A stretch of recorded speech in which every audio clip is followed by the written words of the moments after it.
इस संसार में हर मनुष्य जानता है कि मृत्यु निश्चित है, फिर भी वह ऐसे जीता है जैसे उसे कभी मरना ही नहीं।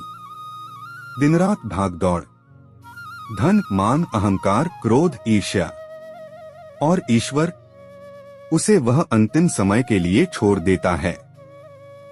कई लोग कहते हैं अभी समय है, बुढ़ापे में भजन कर लेंगे, अंत समय में भगवान का नाम ले लेंगे, वही काफी है। लेकिन भगवान शिव कहते हैं अंत समय वही साथ देता है जो जीवन भर मन में बसाया गया है।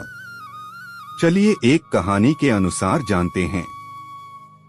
एक नगर में एक व्यक्ति रहता था, नाम था देवदत्त।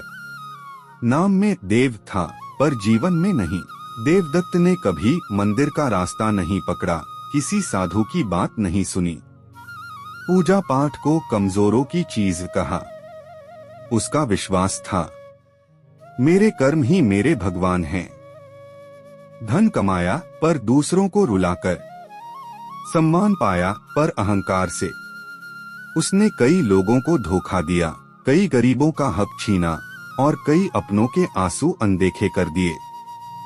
जब कोई कहता भगवान का नाम लिया करो, तो हंसकर बोलता मरते समय ले लूंगा, वही बहुत है।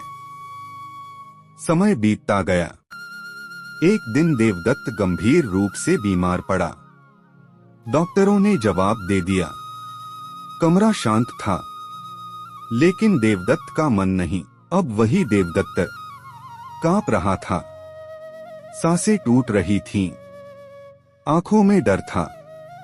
पहली बार उसे एहसास हुआ मैं सच में मर रहा हूं। तभी उसे किसी की बात याद आई, अंत समय भगवान का नाम लेना चाहिए।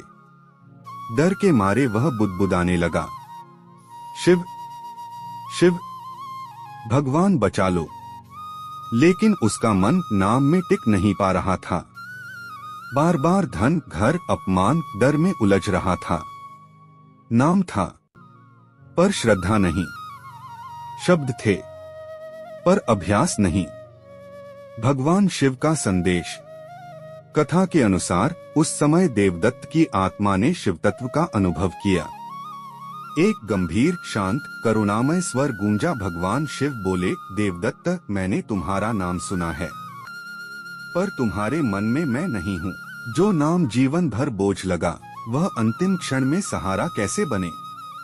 मैं दंड देने वाला नहीं, पर कर्मों के नियम मैं भी नहीं तोड़ता। शिव ने आगे कहा, मृत्यु के समय लिया गया नाम आत्मा को पूर्ण अंधकार में गिरने से बचा सकता है, भय को थोड़ा शांत कर सकता है, पर मोक्ष का द्वार नहीं खोल सकता। जब जीवन भर द्वार बंद रखा गया हो, जो नाम रोज जिया जाता है, वही नाम मृत्यु में प्रकाश बनता है। देवदत्त रो पड़ा, पर समय निकल चुका था। अंतिम निर्णय करुणा और कर्म का संतुलन। 2-3 मिनट। भगवान शिव ने कहा, तुम्हारा अंतिम नाम व्यर्थ नहीं जाएगा, पर तुम्हारे कर्म भी अनदेखे नहीं होंगे। देवदत्त को कठोरतम यातनाओं से मुक्ति मिली, पर तुरंत मोक्ष नहीं। उसे ऐसा जन्म मिला जहां उसे दुख ने झुकना सिखाया, सेवा ने अहंकार तोड़ा और भक्ति उसके जीवन में स्वाभाविक बन गई। शिव बोले, मैं आत्मा को अवसर देता हूँ, पर नियम नहीं तोड़ता। नाम मृत्यु के लिए नहीं, जीवन के लिए है। भक्ति सौदा नहीं, साधना है। जो आज नाम लेना शुरू करता है, वह अंतिम समय सुरक्षित हो जाता है। आज लिया गया नाम कल तुम्हारा रक्षक बनेगा।